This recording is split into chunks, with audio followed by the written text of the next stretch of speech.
Hi everybody, Dr. Joe here. Thank you for coming back. You have to then understand that when you truly do this properly, you're not waiting for your healing to feel whole. You're not waiting for your success to feel empowered. You're not waiting for your wealth to feel abundant. You're not waiting for your new relationship to feel love. You're not waiting for the mystical moment to feel awe. That's the old model of reality, of cause and effect, waiting for something outside of you to change how you feel inside of you. And when you feel better inside, you pay attention to whoever, whatever caused that. That's cause and effect. And when you begin to make the correlation between what changed you from outside and inside, you create an associative memory. The quantum model of reality begins to say then you have to teach your body emotionally how that future is going to feel like before it's made manifest.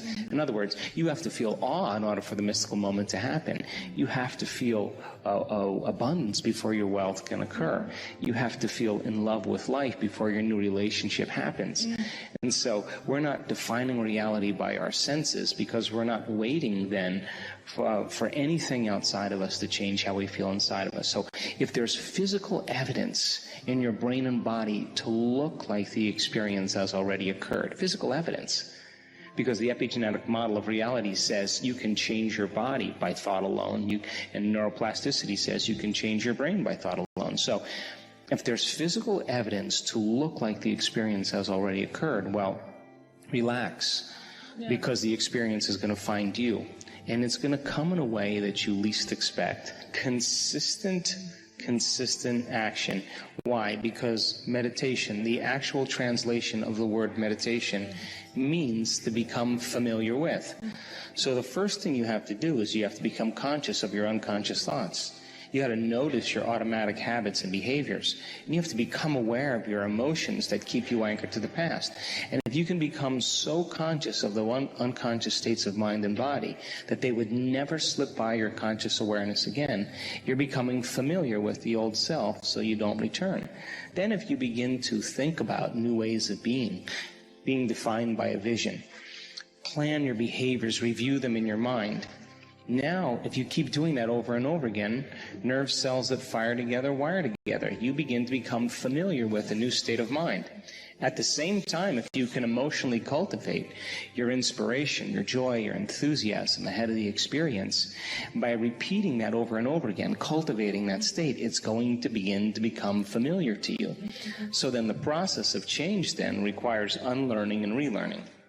The challenge is then to every day be defined by a vision of the future.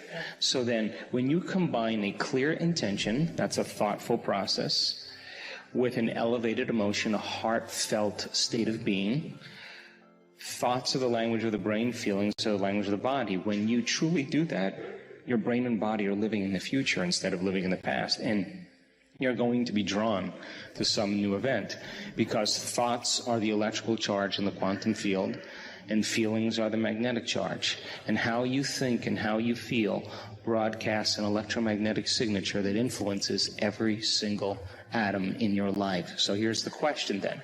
The fundamental question is, it's going to take time to pull your brain and body out of the past and continuously invest your energy into the future. So can you then maintain that vision, that view of your future, independent of the conditions in your environment, independent of the emotional addictions or conditionings or habits of the body, and independent of time? Because if you can, that's what greatness is all about. That's when we begin to truly change.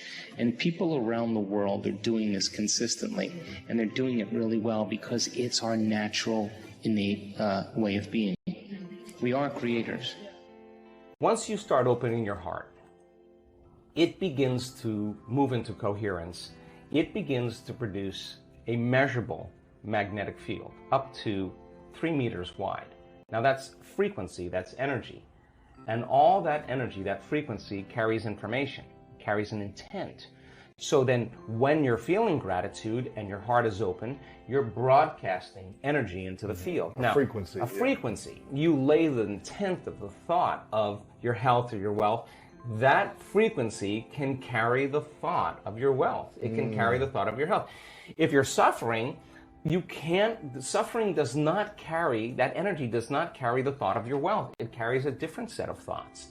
So then we're teaching people how to self-regulate, because if you're going to believe in that future that you're imagining with all of your heart, it better be open and activated. Right. And you better know how to self-regulate. And you have to know the moment you disconnect from the energy of your future because of some circumstance in your life and you lose that feeling, if you're practicing it on a daily basis with your eyes closed, then the next level is to be able to open your eyes and do it right in the moment and be able to self-regulate and change the frustration from some experience in your life back to the energy of your future. Now, that requires great awareness and great effort. But if you have a community of people that are practicing this on a daily basis and they're connected to their future, because that's where their mind is, they begin to want the future more than the emotions of the past. The body's actually telling the brain.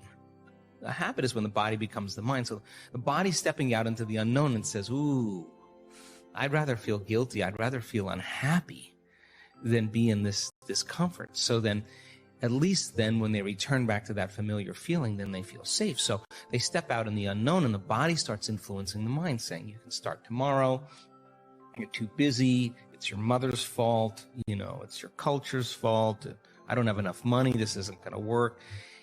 Those are the programs in there that are standing in the way between you and your future. So then nerve cells that no longer fire together no longer wire together. So the act of observing those states of mind and body means you're no longer the program. You're the consciousness observing that program. So then to meditate, it means to become familiar with. So as you become familiar with those thoughts, you become conscious of how you speak, you become aware of how you act, you notice how you're feeling. The more conscious you become of those unconscious programs, the less unconscious you'll go in your waking day. Why?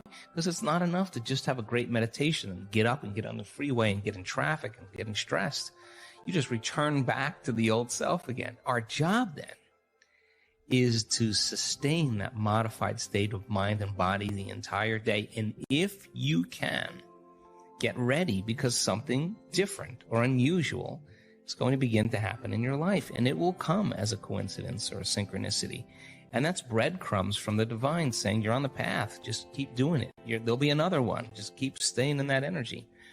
And so teaching people then to understand that there's a formula that we now know, that if you apply that formula, you'll begin to see those changes. And now, as people are doing it more and more effectively, the results are going up as well. We just had Bond University. They just took a whole bunch of my brain scans from 10 years ago.